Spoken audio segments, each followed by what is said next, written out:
Ang kwento ni Tomby.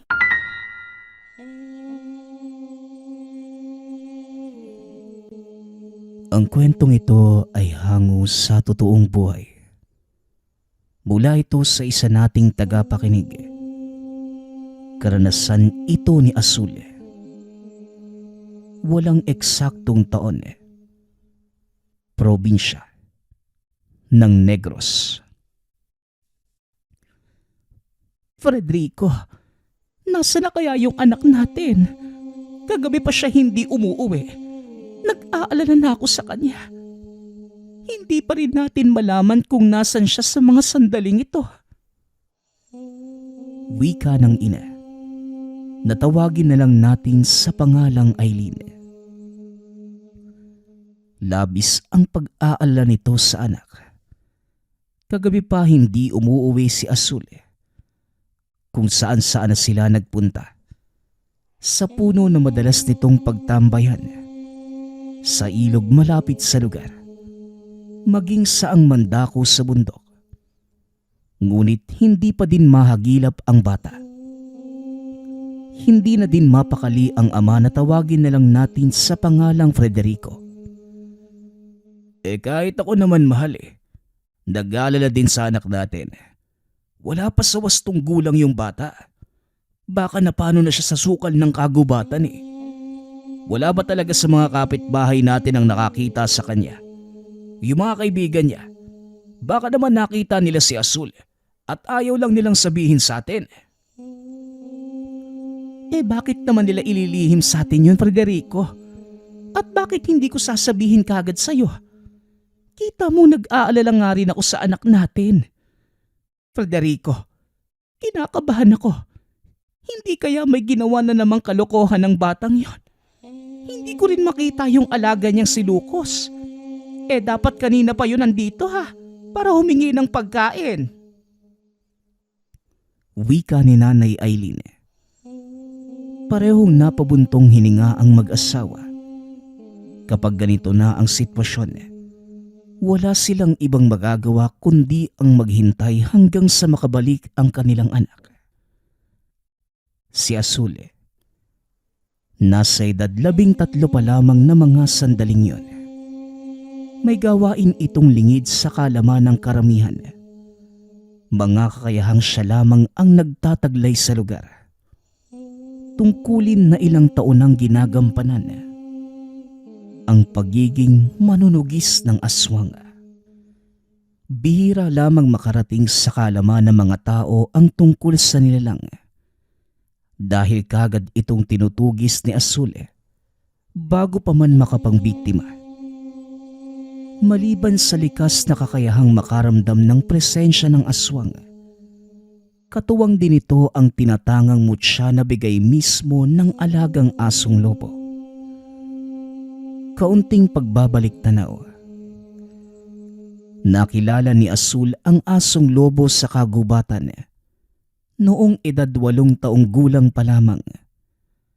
Nangunguha ito ng bungang kahoy na mga panahong yun hanggang sa naligaw ito sa kakahuyan at may nakita na dambuhalang aso.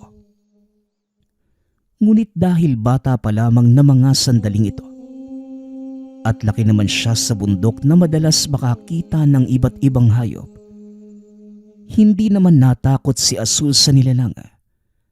Bagkus, hindi na lamang ito pinansin. Nagpatuloy lang ito sa paglalakad para hanapin ang tamang daan.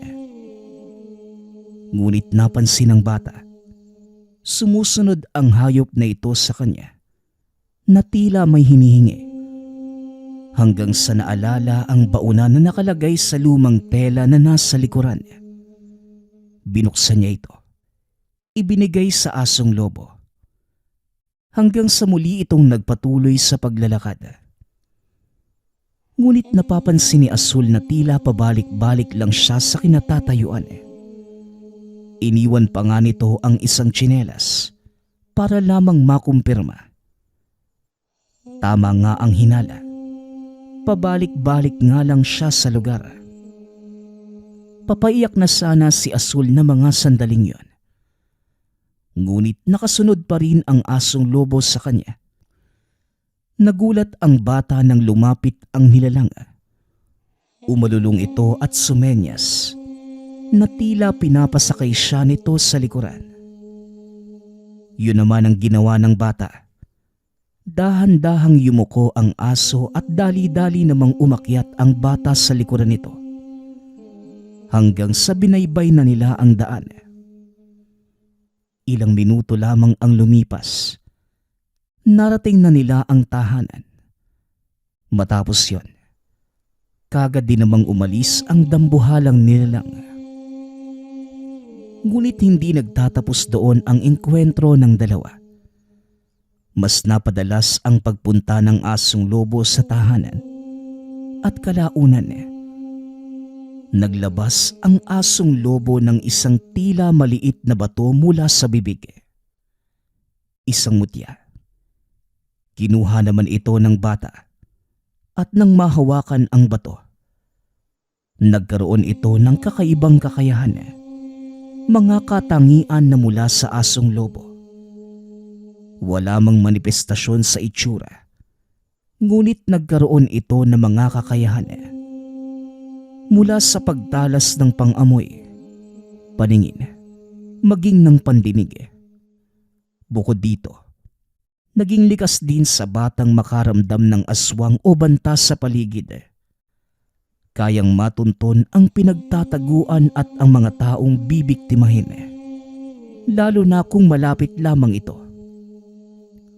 Dagdag pa ang kakayahan ng bata na makausap ang dambuhalang aso. Lingid ito sa kaalaman ng mga magulang. Ngunit nang matuklasan at nakita ang asong lobo nung una, natakot ang mga ito. Ngunit maigi naman itong ipinaliwanag ng bata. Kaya wala silang nagawa kundi tanggapin. At alam nilang hindi nila mapipigilan si Azul. Pinangatawanan ng bata ang pagiging manunugis. Kahit hindi pa gaanong subok ang kakayahan sa pakikipaglaban. Kaya bago matanggal sa pinagtatrabahuhang pandayan ang ama, ginawan siya nito ng maliit na punyal na ginagamit sa pakikipagpalitan ng lakas sa mga kalaban. Balik tayo sa kasalukuyan. Makalipas ang ilang oras, dumating si Azul. Karga ito sa likuran ng asong lobo. May bitbit na paa ng baboy ramo. Kagad naman itong sinalubong ng mga magulang at nagpang-abot ang mga katanungan. Sandali lang naman po. Kung makatanong kayo, dapat sabay talaga. Isa-isa lang naman po. Mahina yung kalaban eh. Wika ni Azul. Nauna na sa pagtanong ang ina. Ay nako anak, nawala ka ng mahabang oras. Magsabi ka ng totoo. At saan ka na namang nagpunta? Kasama mo pa talaga itong alagang asong lobo mo. Nanugis ka na naman ba ng aswang? Wika ng ina. Hininaan pa nito ang boses sa pagbanggit sa huling salita dahil sa nararamdamang kaba. Nanay, tatay, alam kong ayaw niyo ako manugis, pero ito po talaga yung gusto ko eh. Suportahan niyo na lang po ko, kagaya ng pagtitiwala sa akin ni Lucas. Wika ni Azul na ang tinutukoy ay ang alagang asong lobo. Binigyan niya ito ng pangalan para mas makilala. Anak, umalis ka kasi nang walang paalam. Kaya hindi namin maiwasang mag-alala ng nanay mo. Siya nga pala, masarap yung dala mong kanya. Nagawa mo pang mangaso habang nanunugis. Akin na nga at nang maluto ko. Wika naman ni Tatay Frederico. Nakasalubong ko si Mang Doro sa gubat eh. Napadaan kasi ako sa lugar kung saan siya naglagay ng bitag. Tamang may nahuling baboy ramo. Tinulungan ko saglit kaya ito, binigyan ako ng parte. Tutuin niyo tay, bago pa masira yung lasa. Siguradong sariwang-sariwa pa yan. Wika ni Azul. Habang abala naman sa kusina ang ama, nagpatuloy sa pag-uusap ang mag-ina. Anak, baka pwedeng ipagpaliban mo naman yung panunugis mo. Hindi naman siguro kailangang puksain ang bawat aswang. Hindi ba? Masyado ka pang bata para makipagsapalaran sa iba't ibang nilalang. Paano kung humantong ka sa puntong ikaw ang mapuruhan? Tapos hindi namin alam ng tatay mo kung nasan ka. Paano kami makakatulong sa'yo? Naiintindihan ko naman po ang ibig niyong sabihin, Nay. Pero gusto ko po talaga yung ginagawa ko eh. Ganito na lang po. Sa susunod na aalis ako para manugis. Magpapaalam na po ako at sasabihin kung saan lugar pupunta. Ayos lang po ba yun? Tama na po sa pag-aalala, Nay. Nakuwi naman po akong ligtas eh. Malakas po yung gabay kong si Lucas. Binoprotektahan niya nga po ko eh. Tugon ni Azul habang hawak-hawak ang asong lobo. Napabuntong hininga na lamang ang ina. Makalipas ang ilang oras, pinagsaluhan nila ang nilutong putahe.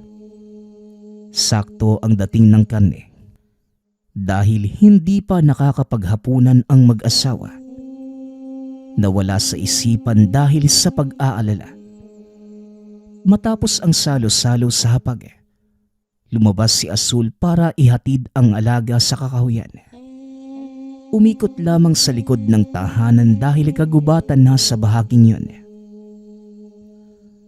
O paano ba yan, kaibigan? Bukas ulit, Lucas, ha? Magpahinga ka ng mabuti. Maraming nangyari sa paglalakbay natin kanina. Sigurado ako napagod ka, no? Ibaon mo na rin itong prutas para kung magutom ka may makakain ka kagad. Huwag kang mahuhuli sa oras bukas, ha? Hihintayin kita. Wika ni Azul. Hinatid niya ng tanaw ang papalayong asong lobo. Dali-dali itong tumakbo. Umakyat pa ito sa puno at nagpalipat-lipat sa sanga. Papunta sa lugar ng pahingahan. Pumasok na rin ng tahanan si Azul ngunit natigilan nang merong mapansin. Mula sa siksikang puno ng mga saging sa unahan, may nakatayo na figura ng isang lalaki.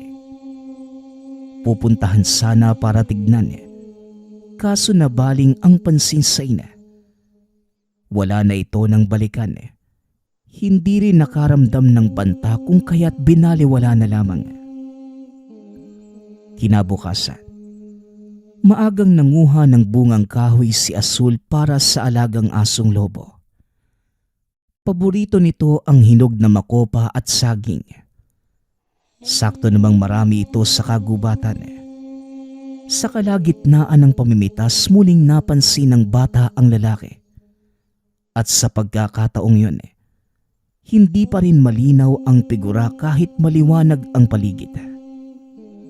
Purong itim na imahe lamang ang naaninag. Sa kuryosidad ay nilapitan niya ito upang makasigurado. Tinanong na rin ng makatsyempo. Manong, pasensya na kung lumapit ako, ha. Kung hindi ako nagkakamali, kahubog mo yung taong nakita ko sa harapan ng bahay namin eh. Ngayong nagkita ulit tayo, kaya napapatanong na ako kung may sadya kayo sa akin. Ako ho ba yung pakay nyo? Tanong ni Azul. Lumabas mula sa pagkakatago ang lalaki. Humarap ito sa bata. Tinanggal ang telang nakatakip sa mukha maging ang suot na sombrero. Iho, tawagin mo na lang ako sa pangalang Lino. Tama ka. Ikaw nga ang sadya ko sa lugar na ito. Sa katunayan, dapat kagabi pa ako lumapit kaso nilamon ako ng hiya kaya hindi ko nagawa. Ikaw si Azul, hindi ba? Ang batang manunugis ng mga aswang sa palihim na paraan. Tama ba ako? Wika ng matanda na nagpakilalang Lino.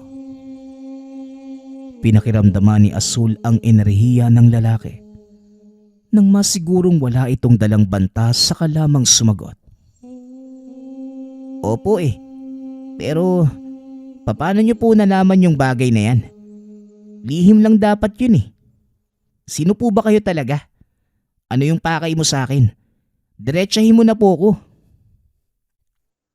Tanong ni Azul. Darinig lang din kita sa batalik kong kaibigan.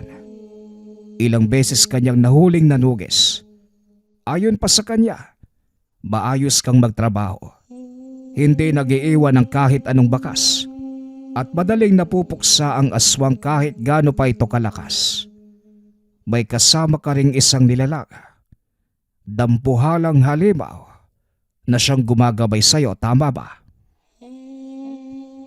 Tugon ni Mang Lino. Natahimik si Azul. Nagdududa sa kausap. Bago ito tumugis ng aswang, nakikiramdam muna sa paligid upang masigurado na walang ibang makakakita sa gagawin. Ngunit ito ngayon at may nagsasabing nakasaksi. Teka ho Manong, ano ho bang pakay niyo sa akin? Huwag niyo akong paghintayin dahil marami pa akong gagawin eh. Diretsahin mo na ako. Huwag nang pahabain pa yung usapang to.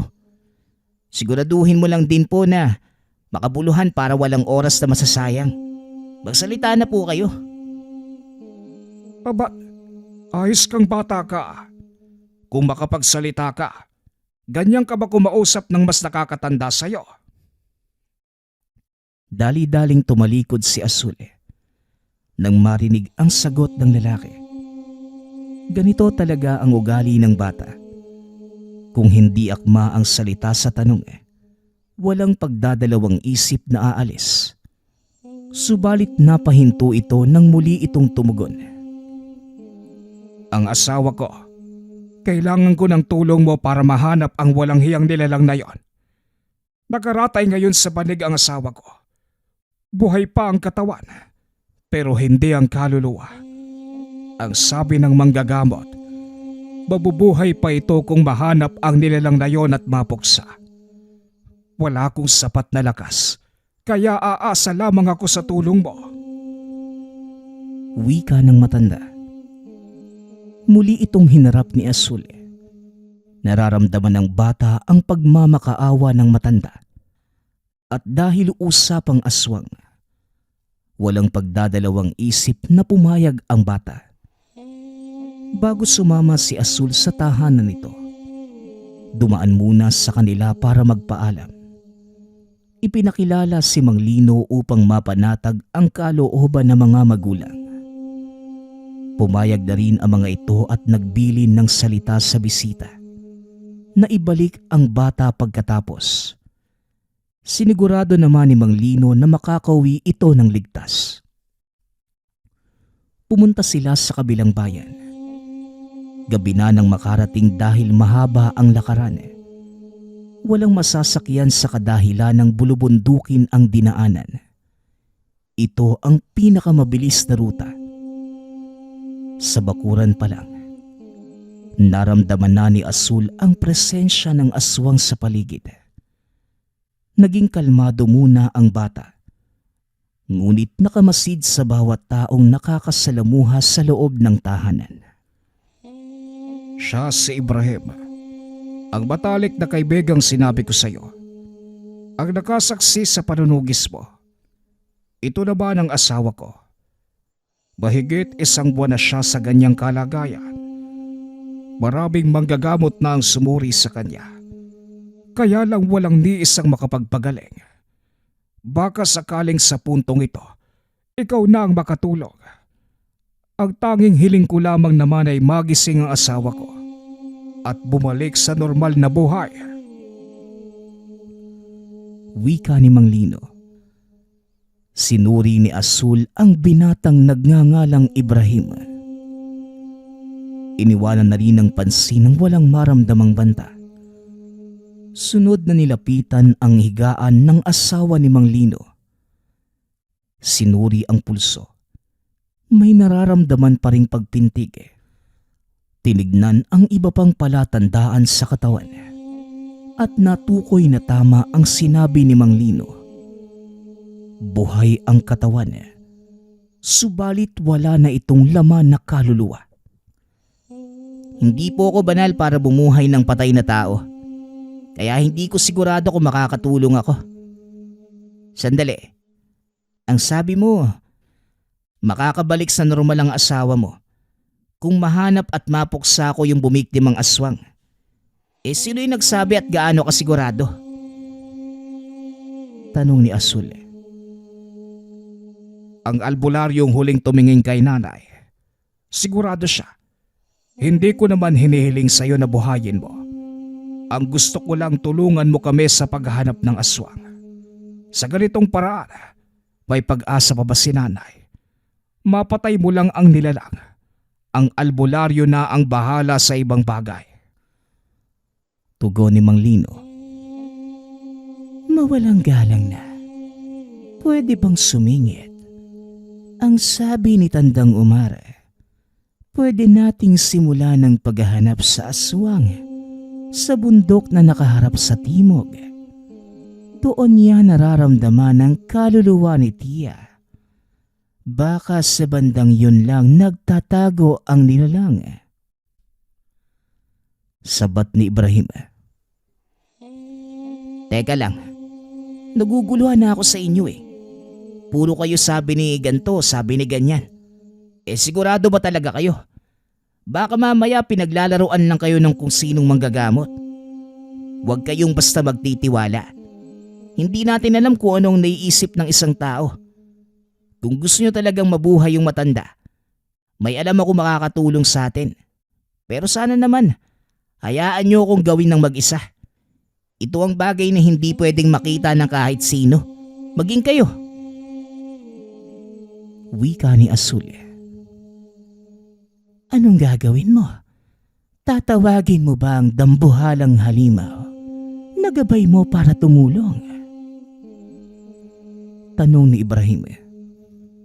Napatingin si Azul sa binata. Hindi inaasahang may nalalaman ang lalaki. Ito din ang pinagdududahan niya.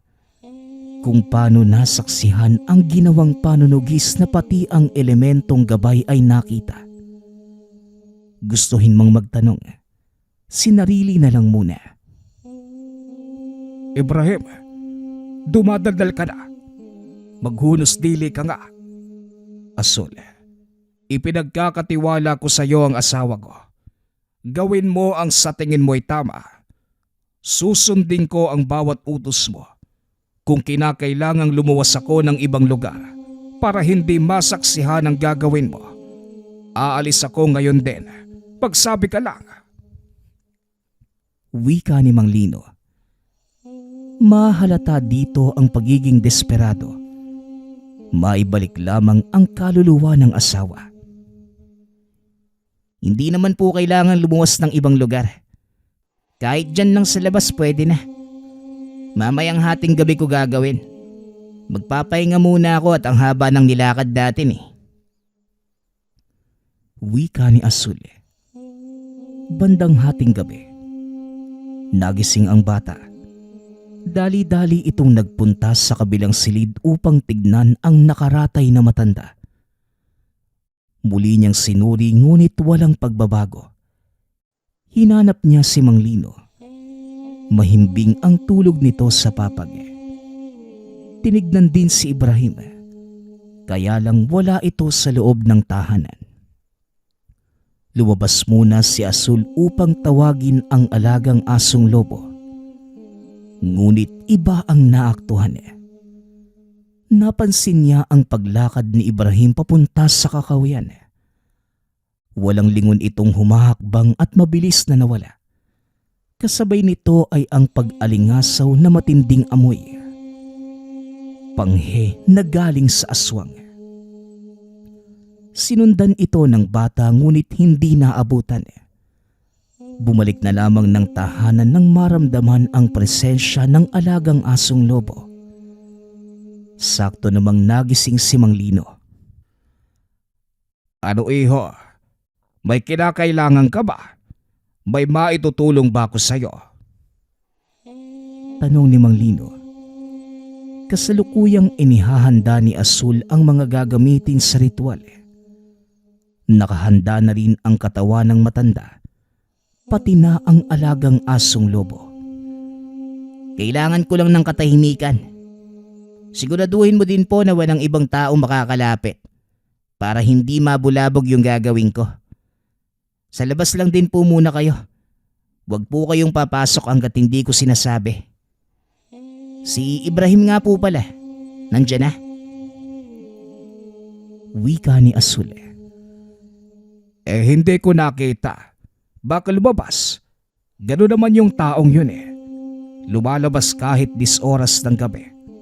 O siya, lalabas na muna ako, Azul. Iaasa ko ang buhay ng asawa ko sa'yo. Tugon ni Mang Lino. Kagad sinimula ni Azul ang panggagamot. Hindi sigurado sa kalalabasan ngunit gustong subukan. Wala namang tutol ang gabay na asong lobo. Naghahanda na rin ito para sa pagtulong. Nagsambit na mga kataga ang bata. Pagkatapos ay siya namang unti-unting pagbabago ng anyo ng asong lobo. Mula sa pagiging dambuhalang aso, naging tao ang katawan nito. Merong katawan ng makisig na lalaki. Ngunit mahaba ang tenga na tila sa aso. Nanlilisik ang mga mata. Matutulis ang pangil. At ang mukha nito ay may hahalin tulad sa isang aso.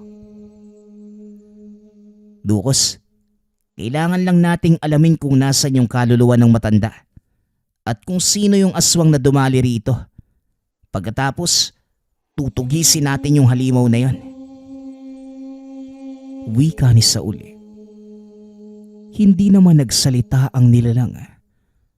Tumango lamang ito. At ilang sandali pa, itinuloy ng bata ang ginagawang ritual subalit unti-unting natigilan. Na mapagtantong nang lalamig na ang katawan ng matanda. Wala na itong maramdaman na pitik sa pulso. Naninigas na rin. Napatingin siya sa nilalang at umiiling na lamang ito. Tinawag niya si Mang Lino upang ipaalam. Ngunit nauwi lamang sa sagutan at pisikalan. Walang hiya ka. Inakala ko pang makakatulong ka. Pero ikaw lang pala ang tatapos sa buhay ng nanay ko. Sinugod ng suntok ni Mang Lino ang bata. Nawasak ang iilang gamit sa tahanan dahil sa pisikalang nagaganap. Kung hindi lamang inilabas ni Azul ang punyal na bigay sa kanya, hindi pa matitigil ang kaguluhan. At talagang, dinala mo talaga ang ugali ng isang manunuges sa away na ito. Anong gagawin mo? Papatayin mo ba ako? Kaya ka naglabas ng patalim. O sige, nang malaman ng lahat na hindi ka lang mamamatay aswang, kundi mamamatay tao ka rin. Paghamon ni Mang Lino, unti-unting ibinaba ni Azul ang hawak na punyal. Ibinalik sa mahinahon na usapan. Mang Lino, hindi ko ho pinatay ang nanay mo. Pati po ako nagulat ng walang maramdamang pulso. Sa tingin ko, tinapos na ng aswang ang buhay ng matanda bago ko pa magawa ng paraan. Sa tingin mo ba, madadaan mo ko sa ganyan? Nagkamali ako sa pagtitiwala sa'yo. Umalis ka na kung ayaw mong ikaw ang mapatay ko. At huwag kang masyadong pakampante na hahayaan kitang malayang nabubuhay. Dahil babalikan kita. Papatayin kita kagaya ng ginawa mo sa asawa ko. Sigurado po ba kayong ako ang kaaway rito? Bakit hindi mo subukang tumingin sa paligid mo? Baka sakaling mahanap mo yung tunay na salarin. Ngayon ko lang po napagtanto na nasa tahanang ito lang yung hinahanap mong nilalang na pumatay sa nanay mo. Subukan mo kayang tanungin yung matalik mong kaibigan. Baka siya yung may alam. Ba't idadawit mo pa si Ibrahim dito? Kung sa bagay, maghahanap ng malulusutan ng taong may kasalanan. Pero wag ako, bata. Hindi mo ako madadaan sa ganito. Mamamatay tao ka. Pinatay mo ang asawa ko. Sigurado ka ba, Mang Lino? O sige nga, tanungin mo muna si Ibrahim para malaman natin kung sino ang tunay na kaaway. Malay natin, ito na yung tamang pagkakataon para matuklasan natin kung sino ang trumaydor sa'yo. Wika ni Azul. Natahimik si Mang Lino. Bagaman walang tiwala sa salita ng bata, hinana pa rin niya si Ibrahim. Si Azul naman sa kabilang banda, muling sinuri ang katawan ng matanda. May mga bagay pang hindi malinaw. Dito nalaman na hindi katawan ng tao ang nasa harapan, kundi isa na lamang panlilinlang. Nang ilapat ang mutya ng asong lobo, tumambad sa kanya ang katawan ng saging. Naakma sa laki at tangkad na matanda. Nakita ito ni Mang Lino at hindi makapaniwala. Hindi. Paano? Bakit puno ito? Bakit ganito? Nasaan ang asawa ko? Ngunit hindi na nag-abalang sumagot si Azul. Dali-daling lumabas upang hanapin si Ibrahim. Sa kalagitnaan ng paggalugad sa kakahuyan, natunton niya ito. Nagulat pa nga nang makasalubong ang bata. Oh, ikaw pala, Azul. Akala ko kung sino na. Nambibigla ka naman. Natakot tuloy ako. Bakit pala nasa labas ka ng mga oras na ito? Uuwi ka na ba? Ganitong oras talaga. Tanong ni Ibrahim. Sinuri ni Azul ang itsura nito. Walang mababakas kundi purong inosente. Ngunit bistado na ito.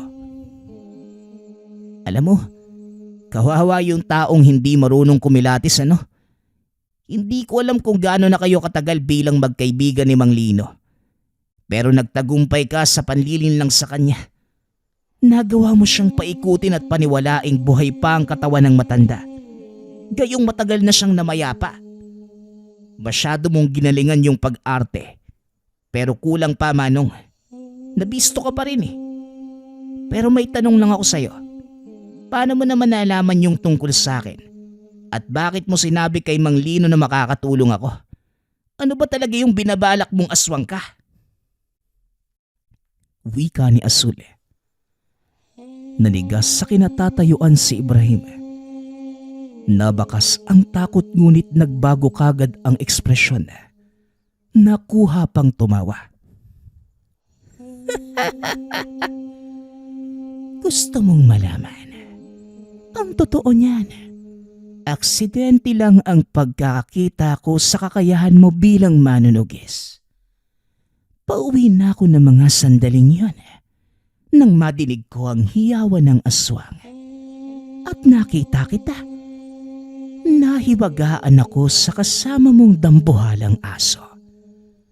Gusto ko siyang makita muli. Kaya sinabi ko kay Lino ang tungkol sa'yo. Pero parang hindi na mangyayari. Kakaiba din ang talino mo, bata. Wika ni Ibrahim. Napaatras pa sa gulat si Azul nang magbago bigla ang anyo nito. Mula sa pagiging binata, tumanda ang itsura. Kasabay nito ang pag-alingasaw na matinding amoy ng aswang. Sinundan pa ng nakakabinging pagtawa. Talaga namang madaling linlangin ang mga tao ngayon. Tignan mo, pati ikaw na merong tanga na isahan ko. Tungkol naman sa matanda, tama ka. Matagal na siyang namayapa. Nakakatuwa kasing paglaruan si Lino, kaya naisipan kong patagalin ang panlilin lang sa kanya.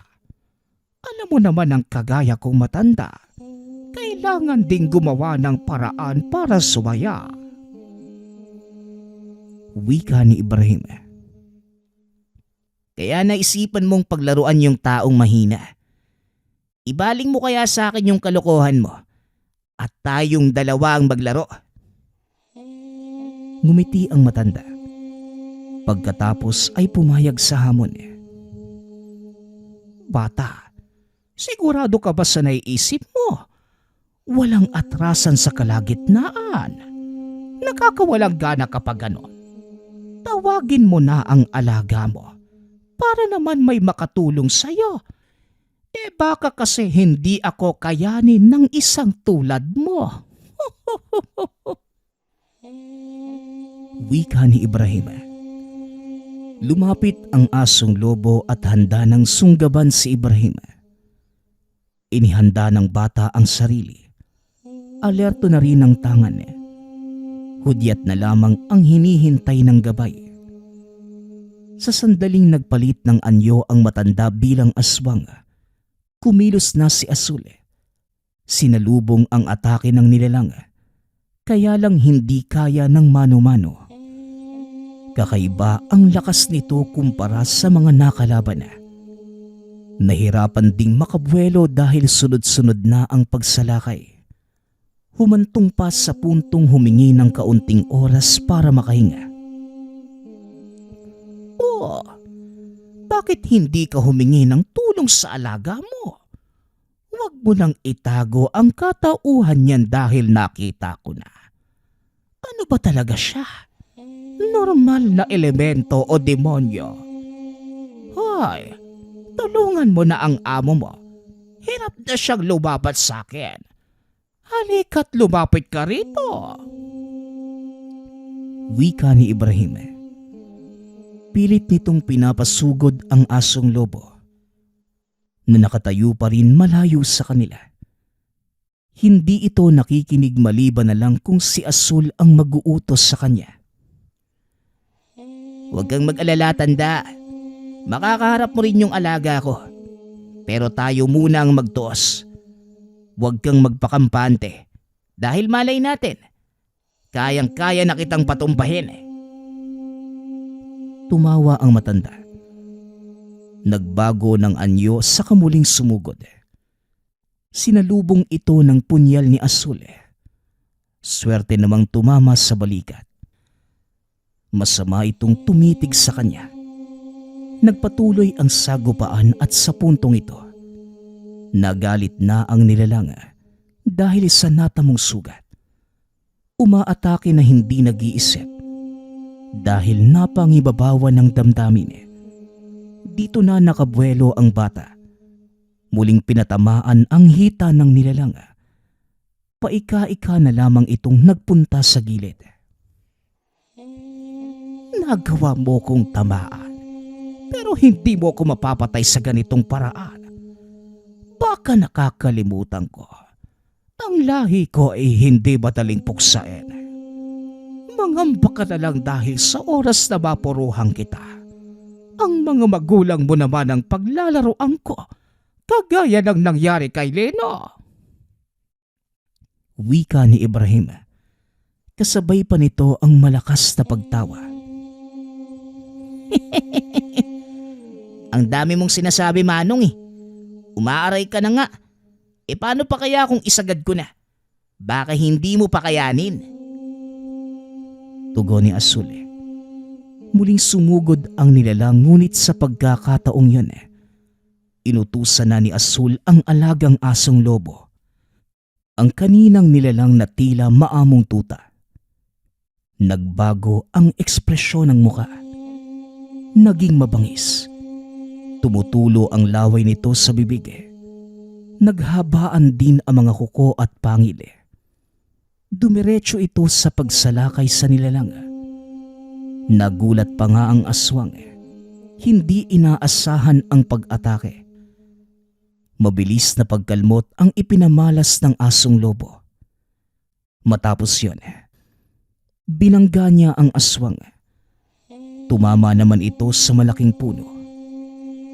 Hindi lang tunog ng pagkabali ng puno ang madidinig, pati na ang buto nito. Matapos yun, nilapitan ito ng bata bitbit ang punyal. Saka tinaga ang magkabila ang binte. Dahilan para maputol ang paa ng nilalang at gumapang na lamang ito sa lupa. Ano ka ngayon, Manong? Nilamon ka rin ang sarili mong kayabangan. Wala ka palang laban eh. May sasabihin ka pa bago kita tapusin? Tanong ni Azul. Ngunit sa halip na ito ang sumagot, si Mang Lino ang nagsalita. Bata, hayaan mong ako ang tumapos sa buhay ng walang hiyang ito. Isa kang demonyo, Ibrahim. Hindi lang ang asawa ko ang biniktima mo. Pati ako pinaglaruan mo. Hayop ka. Babatay ka na! Wika ni Mang Lino. Dali-dali nitong kinuha ang punyal na hawak ng bata.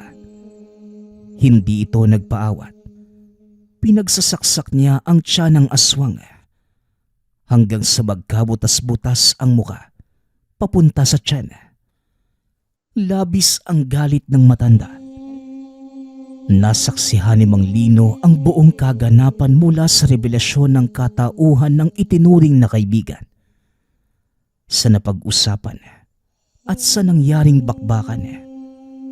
Kaya napagtanto na ito ang nilalang na bumiktima sa asawa. Matapos yon, sinamahan ni Azul si Mang Lino sa tahanan.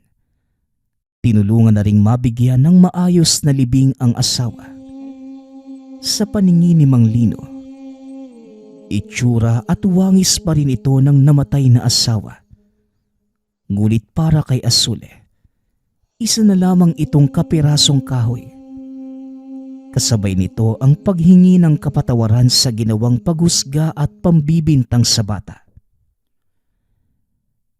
Naiintindihan ko naman po, Manong eh. Ayos lang ako.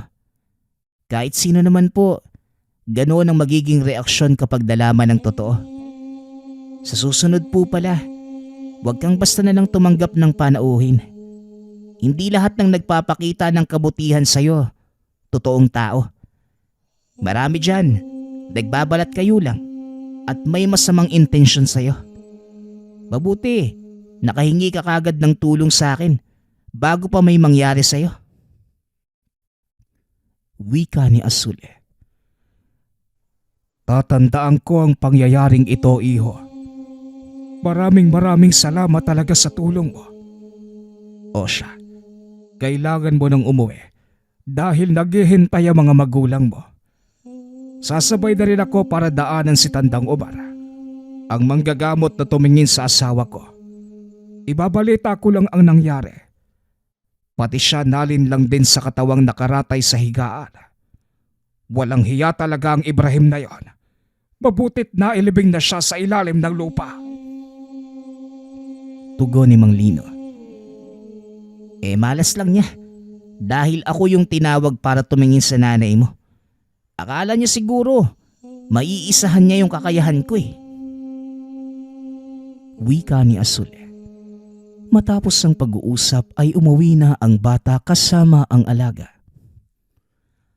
Nang tuluyang makauwi sa tahanan, dakong hapon na mga sandaling yan, nakaabang sa pintuan ang ina at ama na kagad siyang sinalubong. Parehong nag-aalala ang dalawa. Sinigurado naman ng bata na mapanatag ang kalooban ng mga ito sa pamamagitan ng maayos na pagsagot sa mga katanungan. Inasikaso pagkatapos ang alagang asong lobo. Pinakain, nilibang sa pamamagitan ng pakikipaglaro sa kakahuyan. Nakasanayan na nila itong gawin sa tuwing may bakanting oras. Sa paglipas na mga sandali, sinamahan niya papunta sa pinupugaran nito, doon sa masukal na bahagi ng gubat kung saan bihirang may dumaang tao. Naisana ni Azul na sa bahay manirahan ang asong lobo kasama nila. Subalit bumabalik pa rin ito sa kagubatan. Hindi na lamang tinutulan dahil simulat sa puli. Ito na ang nakasanayang tahanan. Ang sa kanya na lamang, papakainin at tatanggapin sa oras na bibisita sa kanila. Sa paglipas ng panahon, patuloy pa rin sa tungkulin si Azul. Kung titignan ng iba, isa lamang normal na bata na merong alagang asong lobo. Ngunit ang totoong anyo ng dalawa, higit pa sa mas mabagsik na pinakamatapang na hayop sa kagubatan. Ang isa ay batang manunugis, habang ang isa naman, dambuhalang elemento na mukhang asong lobo. Nagpapasalamat nga pala ako sa lahat ng sumusuporta sa ating channel. Nawa ay patuloy niyong suportahan at pakinggan ang ating mga kwento. Hanggang sa muling pakikinig. Paalam.